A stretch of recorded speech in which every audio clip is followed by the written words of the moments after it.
A Sleep Audiobooks exclusive.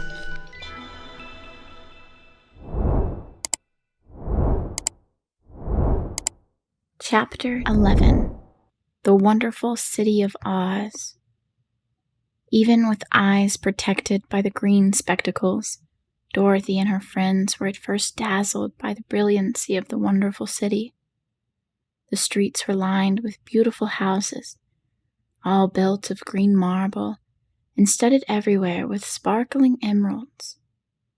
They walked over a pavement of the same green marble, and where the blocks were joined together with rows of emeralds, set closely and glittering in the brightness of the sun.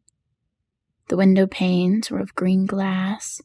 Even the sky above the city had a green tint, and the rays of the sun were green.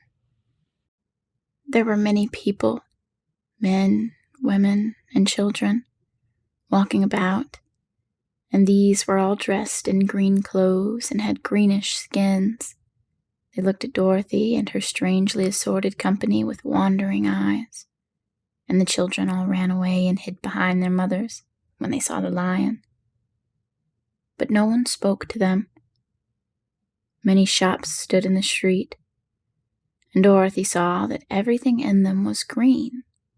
Green candy and green popcorn were offered for sale, as well as green shoes, green hats, and green clothes of all sorts. At one place a man was selling green lemonade, and when the children bought it, Dorothy could see that they paid for it with green pennies. There seemed to be no horses nor animals of any kind. The men carried things around in their green carts, which they pushed before them. Everyone seemed happy and contented and prosperous. The guardian of the gates led them through the streets until they came to a big building, exactly in the middle of the city, which was the Palace of Oz, the Great Wizard. There was a soldier before the door, dressed in a green uniform, and wearing a long green beard. "Here are strangers," said the guardian of the gates to him, "and they demand to see Oz." "Step inside," answered the soldier, "and I will carry your message to him." So they passed through the palace gates and were led into a big room with a green carpet and lovely green furniture set with emeralds. The soldier made them all wipe their feet upon a green mat before entering the room, and when they were all seated, he said politely, "Please make yourselves comfortable while I go to the door of the throne room and tell Oz you are here." They had to wait a long time before the soldier returned. When, at last, he came back, Dorothy asked, "Have you seen Oz?" "Oh, no," returned the soldier.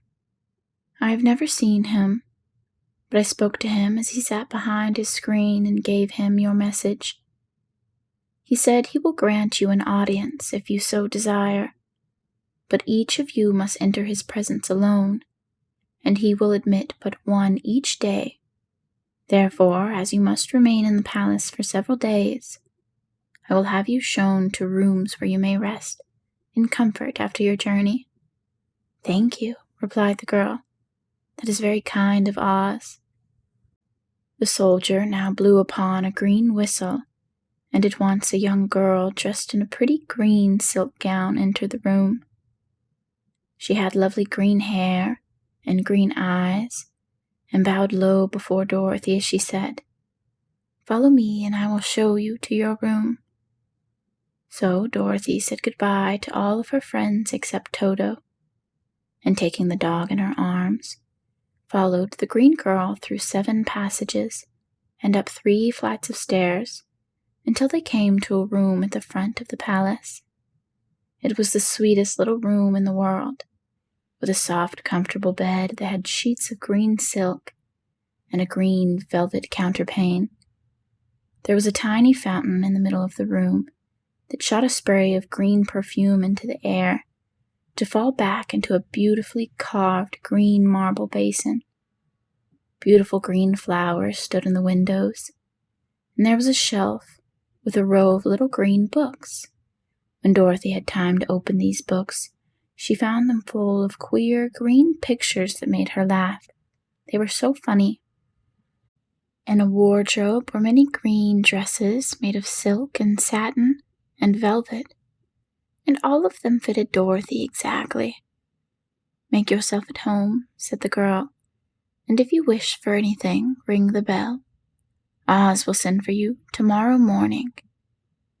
She left Dorothy alone and went back to the others. These she also led to rooms, and each one of them found himself lodged in a very pleasant part of the palace. Of course, this politeness was wasted on the Scarecrow, for he found himself alone in his room. He stood stupidly in one spot, just within the doorway, to wait till morning. It would not rest him to lie down, and he could not close his eyes, so he remained all night, staring at a little spider which was weaving its web in the corner of the room, just as if it were not one of the most beautiful rooms in the world. The Tin Woodman lay down on his bed from force of habit, for he remembered when he was made of flesh. But not being able to sleep, he passed the night moving his joints up and down to make sure they kept in good working order. The Lion would have preferred a bed of dried leaves in the forest, and did not like being shut up in a room. But he had too much sense to let this worry him, so he sprang upon the bed and rolled himself up like a cat and purred himself asleep in a minute. The next morning, after breakfast, the Green Maiden came to fetch Dorothy, and she dressed her in one of the prettiest gowns, made of green brocaded satin. Dorothy put on a green silk apron and tied a green ribbon around Toto's neck, and they started for the throne room of the great Oz. First, they came to a great hall in which there were many ladies and gentlemen of the court, all dressed in rich costumes.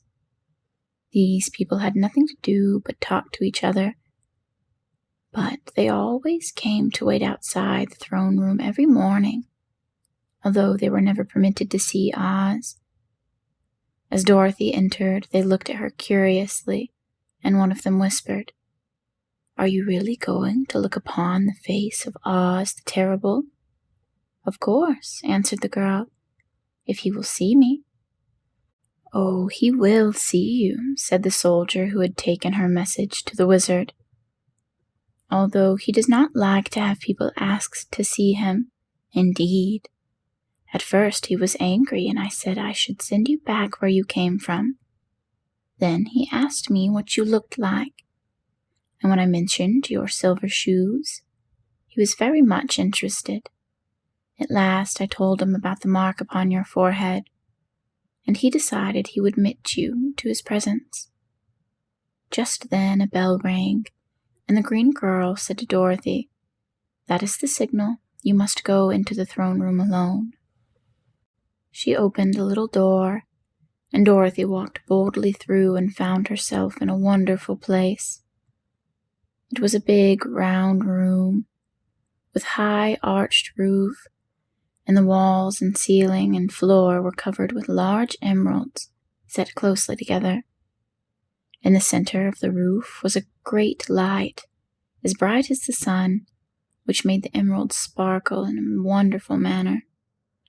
But what interested Dorothy most was the big throne of green marble that stood in the middle of the room.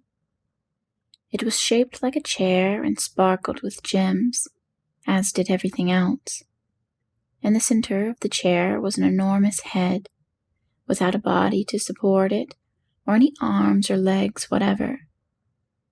There was no hair upon this head, but it has eyes and a nose and a mouth, and was much bigger than the head of the biggest giant. As Dorothy gazed upon this in wonder and fear, the eyes turned slowly and looked at her sharply and steadily.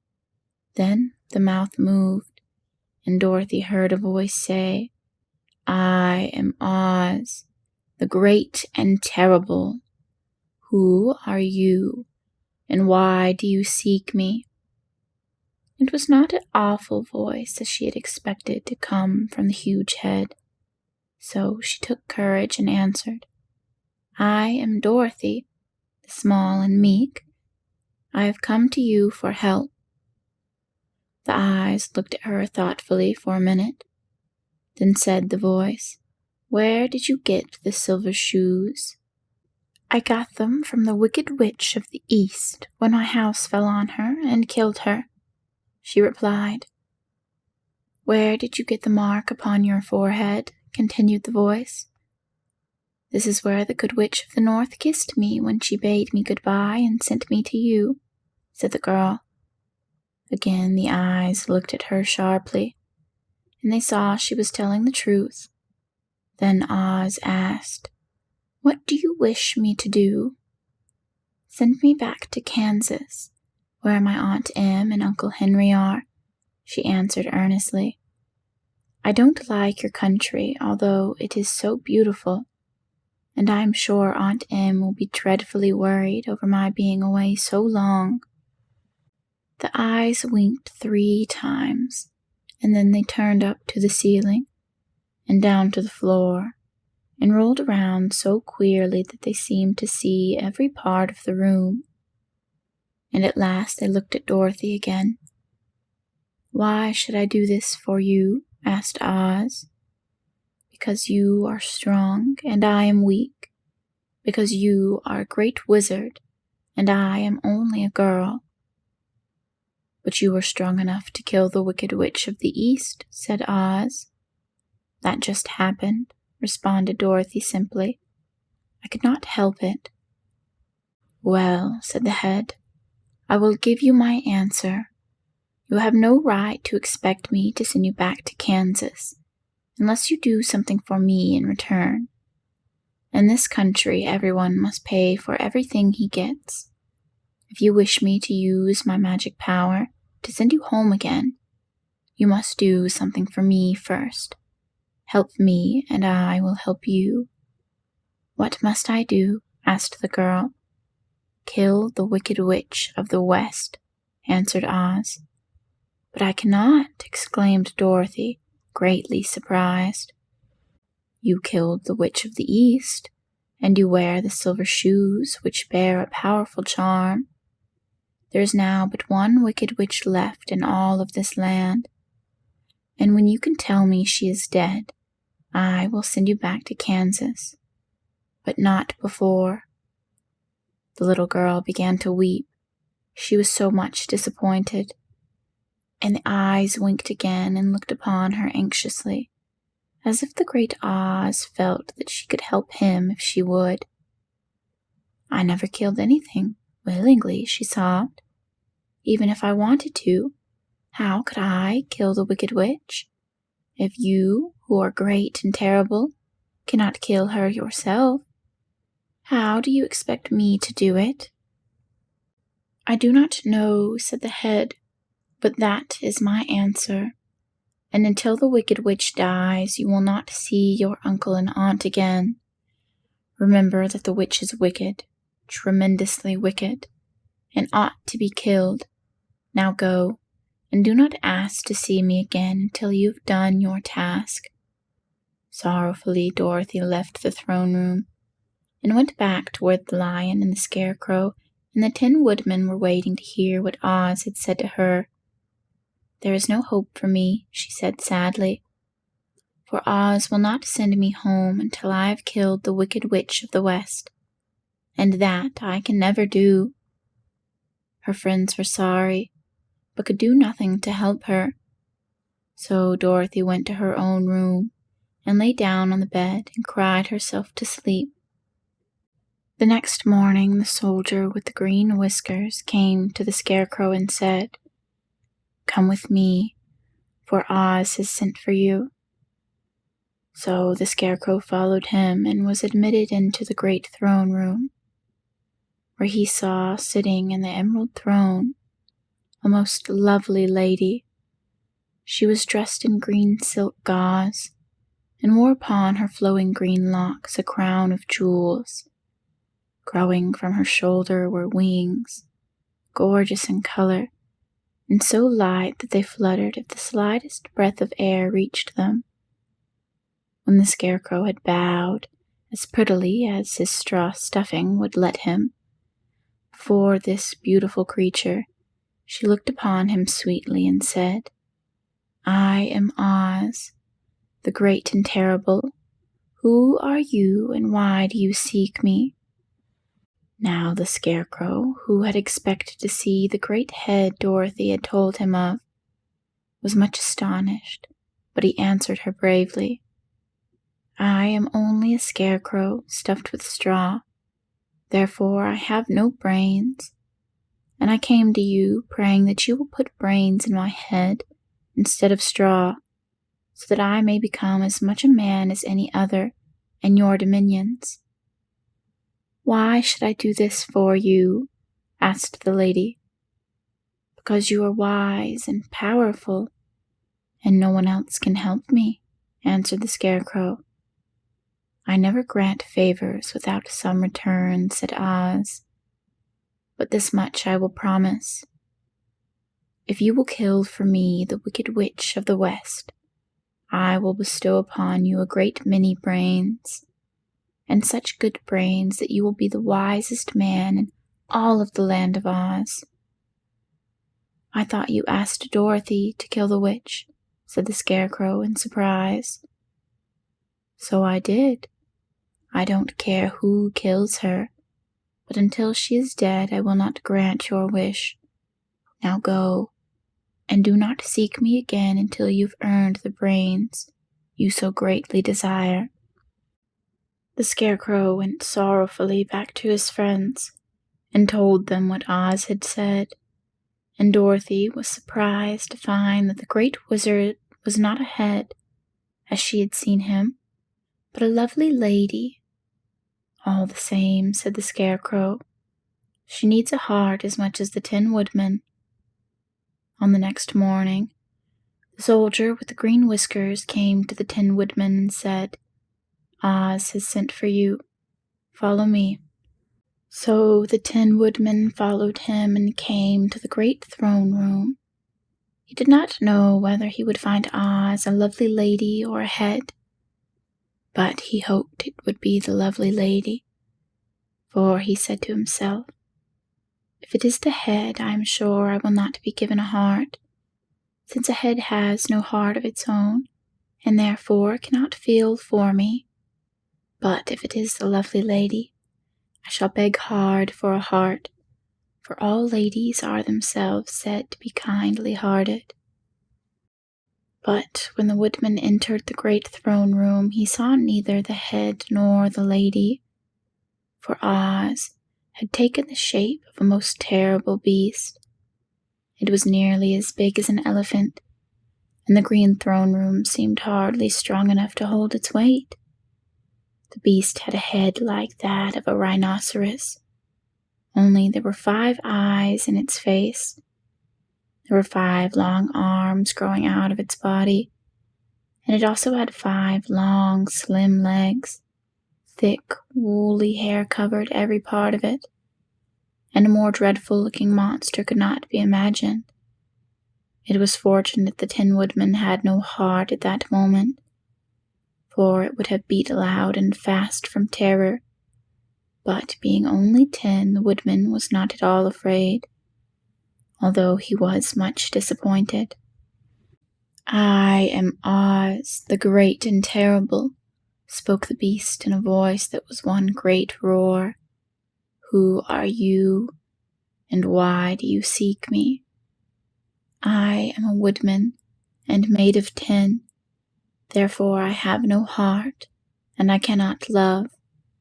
I pray you to give me a heart, that I may be as other men are." "Why should I do this?" demanded the beast. "Because I ask it, and you alone can grant my request," answered the Woodman. Oz gave a low growl at this, but said gruffly, "If you indeed desire a heart, you must earn it." "How?" asked the Woodman. "Help Dorothy to kill the Wicked Witch of the West," replied the beast. When the witch is dead, come to me, and I will then give you the biggest and kindest and most loving heart in all of the land of Oz." So the Tin Woodman was forced to return sorrowfully to his friends and tell them of the terrible beast he had seen.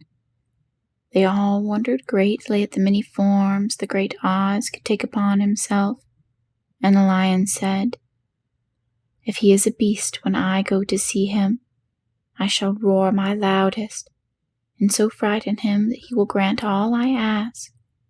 And if he is a lovely lady, I shall pretend to spring upon her, and so compel her to do my bidding. And if he is a great head, he will be at my mercy, for I will roll this head all about the room until he promises to give us what we desire. So be of good cheer, my friends, for all will be yet well."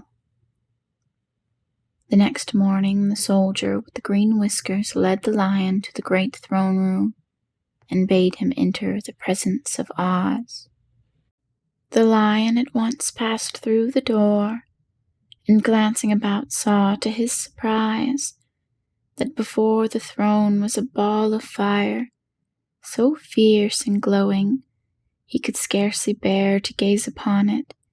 His first thought was that Oz had by accident caught on fire and was burning up. But when he tried to go nearer, the heat was so intense that it singed his whiskers, and he crept back trembling to a spot near the door. And a low, quiet voice came from the ball of fire, and these were the words it spoke. "I am Oz, the great and terrible. Who are you, and why do you seek me?" And the Lion answered, "I am a cowardly lion, afraid of everything.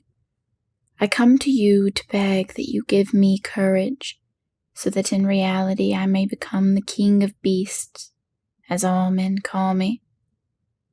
"Why should I give you courage?" demanded Oz. "Because of all wizards you are the greatest, and alone have the power to grant my request," answered the Lion.